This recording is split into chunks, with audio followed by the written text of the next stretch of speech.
Well, thank you very much for that, Nick. And thank you to the CCC for inviting me back. I had the pleasure of speaking at the 24th Congress in Berlin. So all I can say is the CCC must be a sucker for punishment to want me to speak again. And this has to be the biggest room I've ever spoken in. And it's wonderful to see so many people here.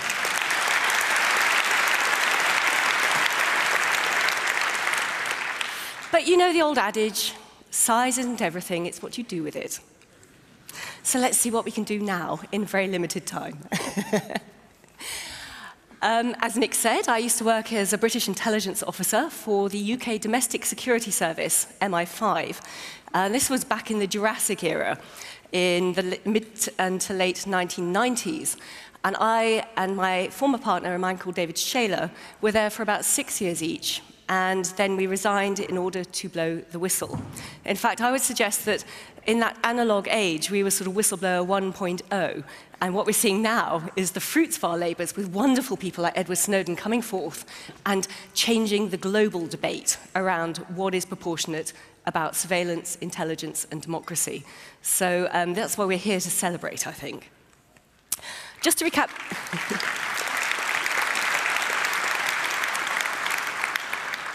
Just to recap very briefly, for those of you who did not sit through my hour-long presentation last time, I worked in MI5 in the 1990s with David Shayler for 6 years, and we saw a whole catalogue of crimes being committed by the British spies, which ended up in us resigning.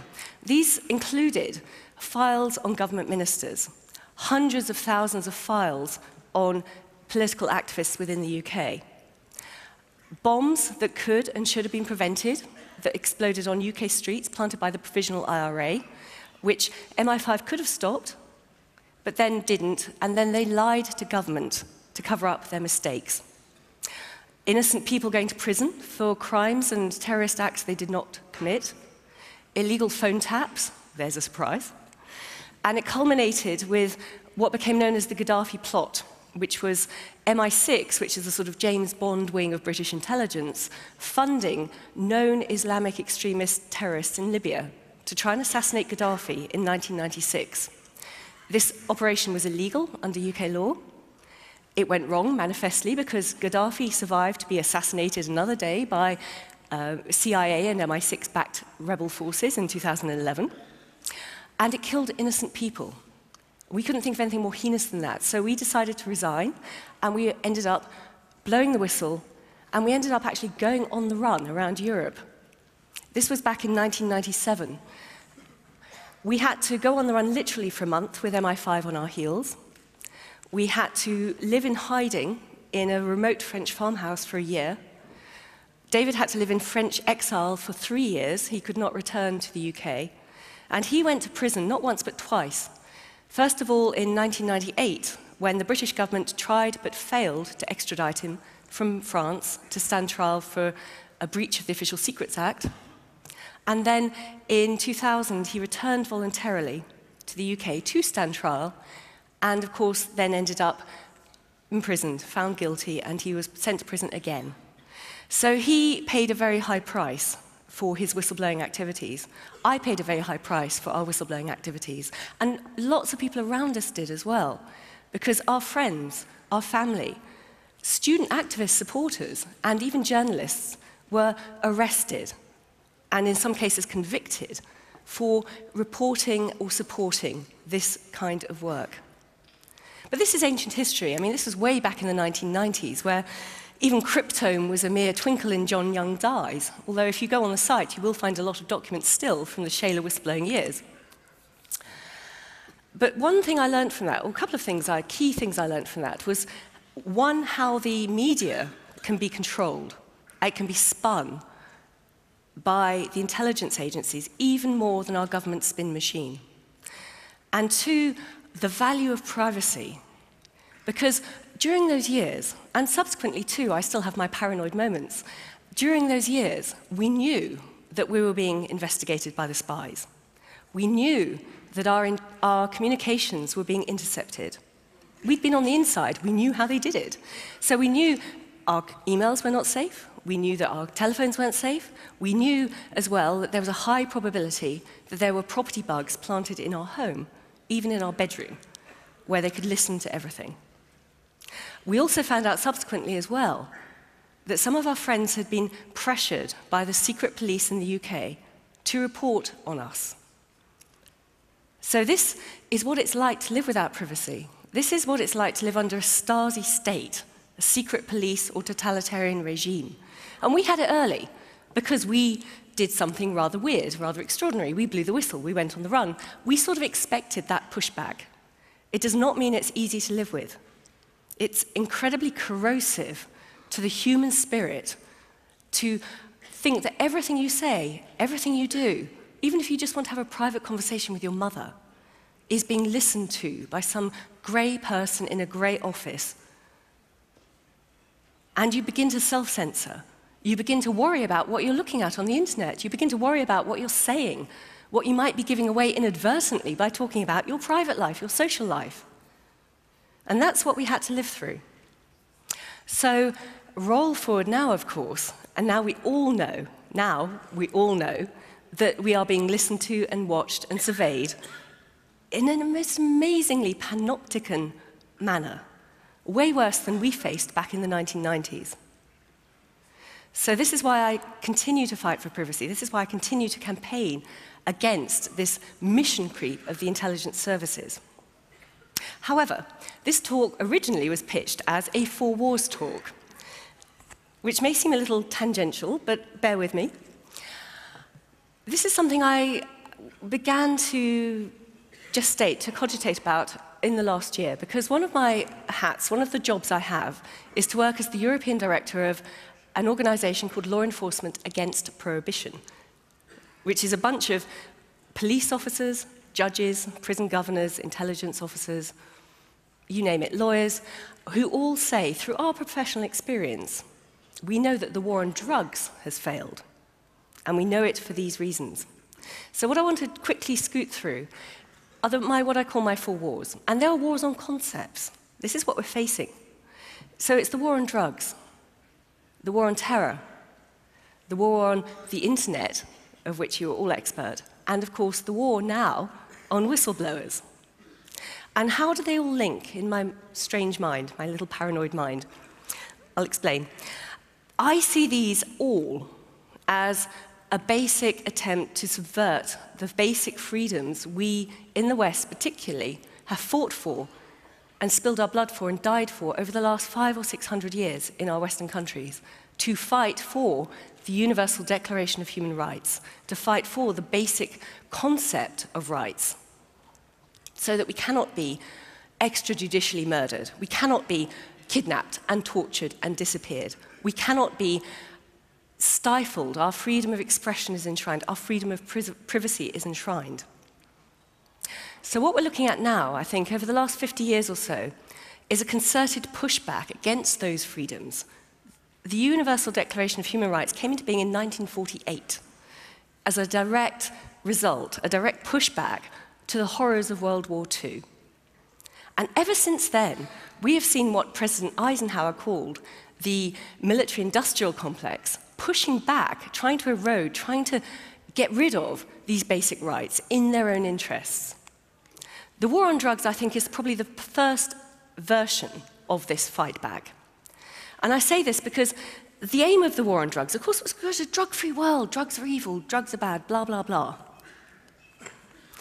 We have a situation where the war on drugs has been used for 50 years to erode civil liberties across the planet in every country. It becomes a reason to break into people's houses. It becomes a reason to specifically target certain ethnic communities and imprison them disproportionately to, the general population.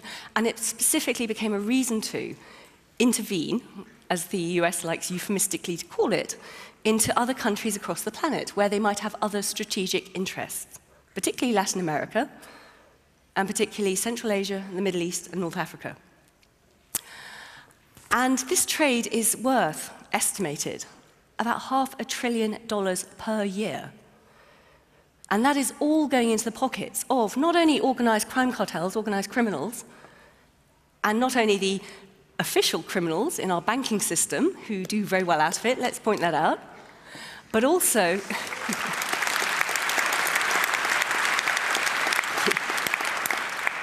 also into the pockets of people, organizations that are designated to be our terrorist enemies.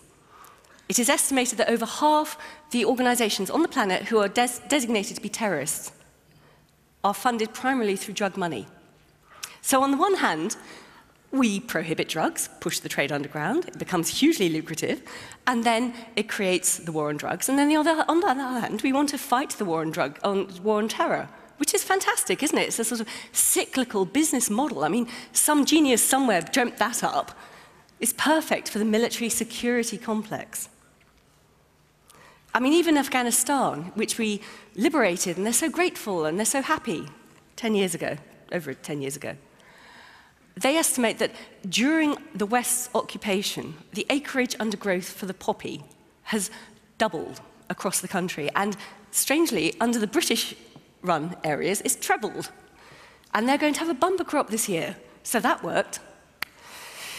Anyway, this is a major problem, but I think it is probably going to go away in the next few years. There have been massive steps across Europe in terms of harm reduction.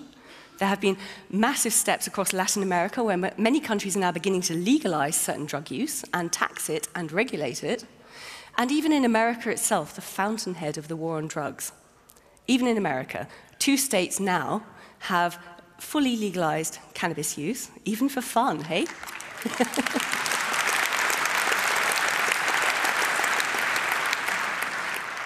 And over 20 states have already legalized for medicinal use. So this war is over. The reason it's over is not because of common sense prevailing in the UN. It's not for common sense prevailing in our campaigning or with our politicians. It's because they don't need it anymore, in my view. We have now the war on terror. Brand new, shiny toy, much more effective for intervening across the planet.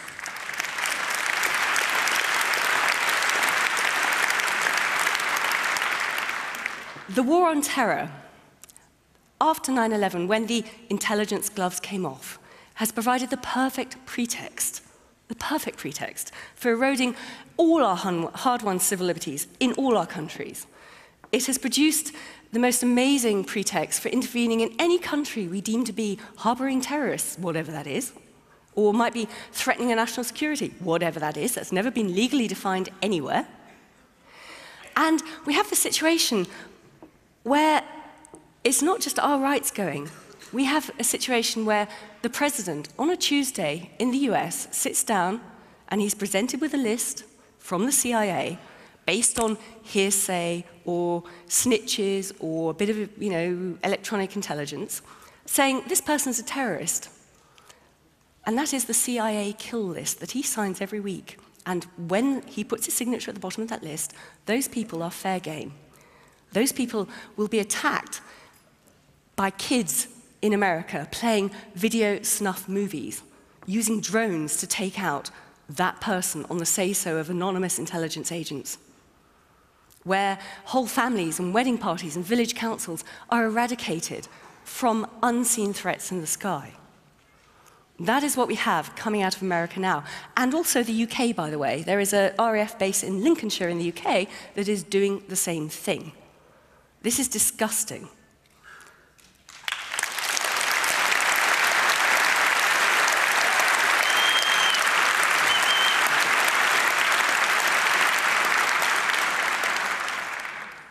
We have a situation where the UK spies have been caught out and tried and found guilty and had to pay reparation for torturing terrorist suspects, kidnapping them, torturing them.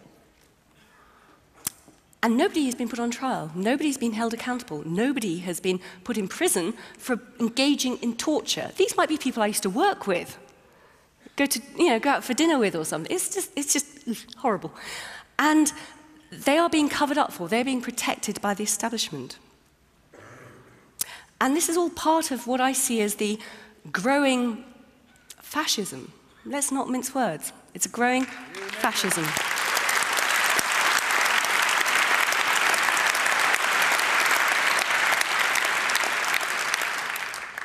I say that advisedly using Benito Mussolini's definition of fascism, which was the merger of the corporate and the state.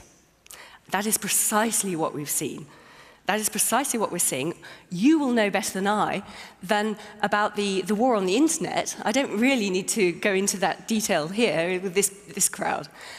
But the disclosures of Edward Snowden have laid bare the sheer scale and depth and complicity of the corporate side of the internet, as well as the government side of the internet.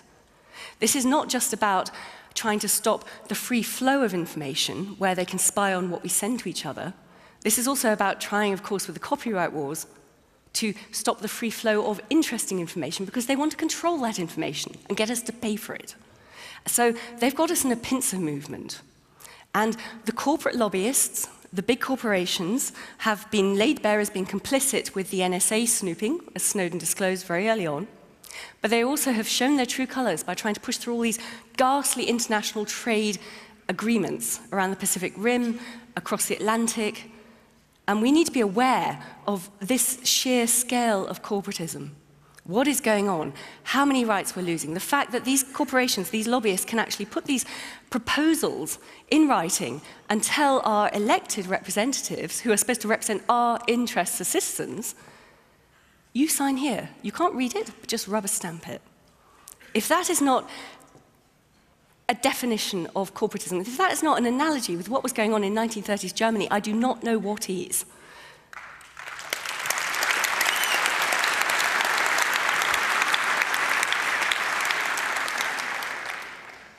And then, of course, the corollary of that, the inevitable pushback of that, is the whistleblowers.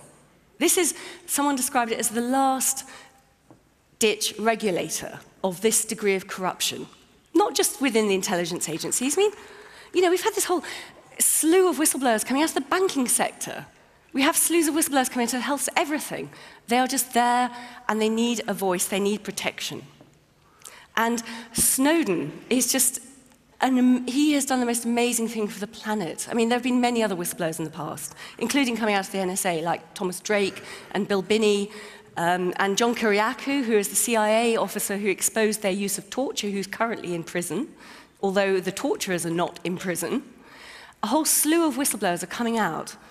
And the old adage that you shoot the messenger, but you do not address the message, is becoming more and more and more entrenched. And it's still working. We have a situation where, in America, they have a law, the 1917 Espionage Act, that is being used against whistleblowers, not spies. And President Obama, in his 2 terms, has used this law against whistleblowers more than all the other presidents before. That is a war on whistleblowers, in my view. And if we don't have whistleblowers, we will never know what's going on. We need to know. Otherwise, we can't take steps to change. So we're in a situation where if we do not have these people, or if they cannot survive the process of coming forward, then we will not have future whistleblowers coming forward. And this is one of the things that, one, WikiLeaks has been so good, trying to support and help people like Edward Snowden, and to produce avenues and conduits where they can publish the information of whistleblowers.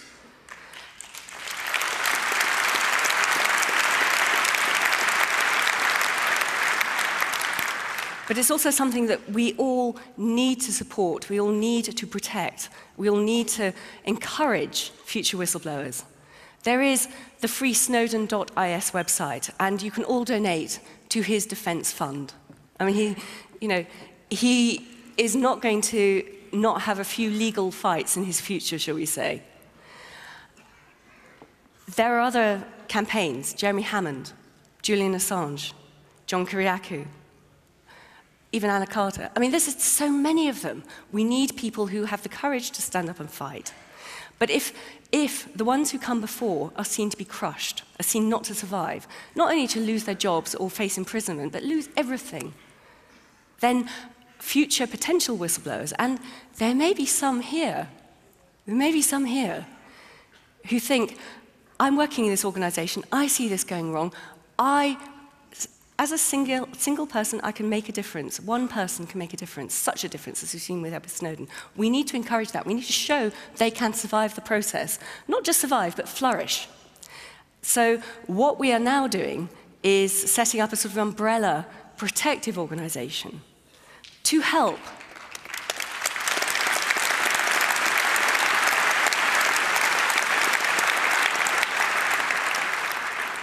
And this will help, this will channel funds, this will channel support, and just show the world that we value these people's courage.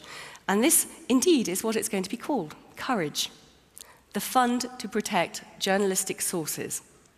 Many, many journalists break great stories with whistleblowers, they make their careers, it's fabulous, they get awards. What happens to the whistleblower usually? They're left swinging in the wind. We want to show that they are valued and important and incredibly brave. So there will be this new foundation, which I will be involved in. It's called Courage. I think it's a fantastic name. And we want to support the whistleblowers out there already, but crucially, we want to encourage other whistleblowers to come forward. There will be another one in a year or two, of course, and we want to make sure they immediately get protection, they immediately get support, they immediately get recognition, because it's a very, very frightening and very lonely process to go through when you're on the run and you're being threatened with decades of imprisonment. So please keep an eye out for that. You can find the new site. I think it's been registered in various names, including couragefund.ch. You will find it through my website initially. It's just being started. And we want to encourage future whistleblowers, because without them, we haven't got a clue what's going on behind the scenes. More and more, the laws are crushing dissent. More and more, the laws are crushing any resistance. And actually, that is what we need. And that's what we need as an organization, as a group, as a community to do. Because I've said this many, many times. The political process is broken. Democracy has been corporatized.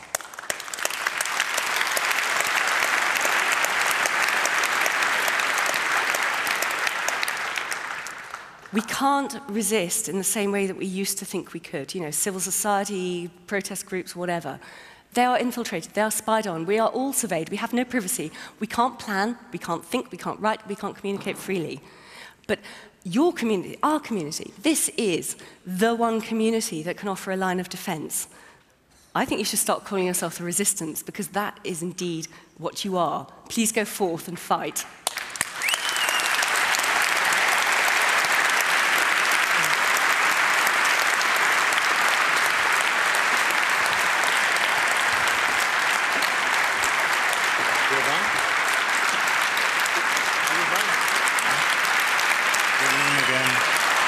Machon. Thank you. Thank you.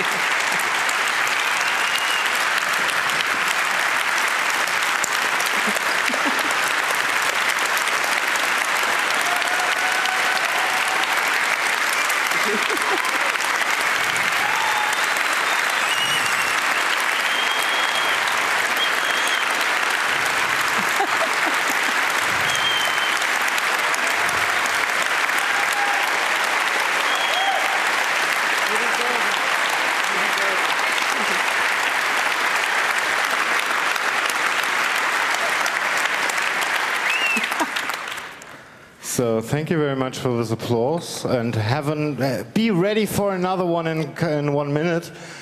Thank you, Annie, for those. She cut the talks down to 20 minutes. She could tell you a lot more. I'm so sorry you had to cut it, because there was some fuck up I was involved in too. So huge applause again, please. Thank you.